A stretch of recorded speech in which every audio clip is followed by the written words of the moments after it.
திருச்செந்தூர் மூலவரின் பின்புற மர்மமான பஞ்சலிங்கம். திருச்செந்தூர் முருகர் கோவிலின் மகா மண்டபம் எதிரே மிக பிரம்மாண்டமாக காட்சியளிக்கும் மூலவரின் பின்புறம் ஒரு மர்மம் இருக்கிறது.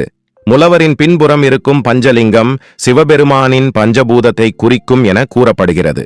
அந்த பஞ்சலிங்கம் அவ்வப்போது தெய்வீக ஆற்றலை வெளிப்படுத்தும் என பழங்கதைகள் கூறுகின்றன. முன்னொரு காலத்தில் ஒருவருக்கு இந்த பஞ்சலிங்கம் கனவில் தோன்றியது. அதை தேடி வந்தார்.